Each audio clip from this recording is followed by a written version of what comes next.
25 April 2025 रोजी सायंकाळी 5:30 वाजेच्या सुमारास शिरपूर शहरातील करवन नाक्यावर एका माथे फिरूने हातात लोखंडी रॉड घेत चांगलाच थैथयाट केला. एसटी बससह इतर वाहनांवर हल्ला करीत चांगलाच उच्छाद मांडल्याने भीतीचं वातावरण निर्माण झालं.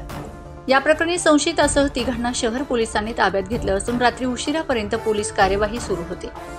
याबाबत मिळालेल्या माहितीनुसार शिरपूर शहरातील करवन नाक्यावर एका दुचाकीवरून आलेल्या तिघांपैकी एकाने हातात लोखंडी रॉड आणि दोघांनी दगड घेत वाहनांवर दगडफेक करून दहशत माजवली. त्यात नादुरुस्त वाहनाला घेण्यासाठी जाणाऱ्या क्रेन वाहनाला टार्गेट करीत वाहनाच्या काचा फोडल्यात आणि चालक व मालक संग्रामसिंग राजपूत यास मारहाण केल्याने त्यांना दुखापती झाली.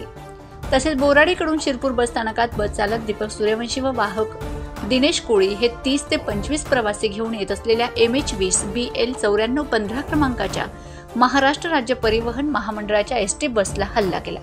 त्यात बसच्या समोरील व बाजूच्या काचा फोडत वाहन चालक व वाहकावर हल्ला केल्याचा प्रयत्न केला, मात्र ते बाजूला सरकल्याने बचावलेत.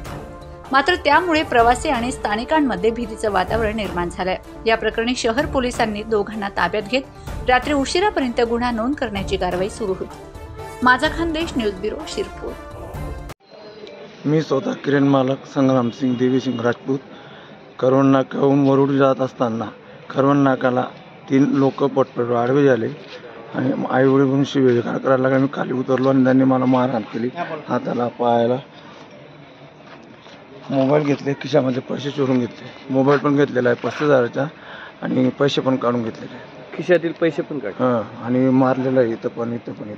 कशाने मारले? दंडाने, लोखंडी रॉडाने. आणि माझ्यानंतर 5 मिनिटात बस आली. बस चालकांना रोखलं आणि बसचे पण काच वगैरे फोडून बसचे पण नुकसान केलेलं आहे.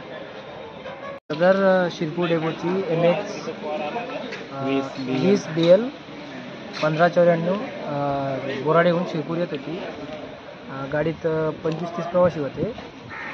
सदर गाडी करवन नाक्याला आली असताना वळण घेत असताना एका माथेपुराने हातात रॉड घेऊन गाडीवर डायरेक्ट गाडीच्या काचा फोडल्या, साईड काचा फोडल्या. आणि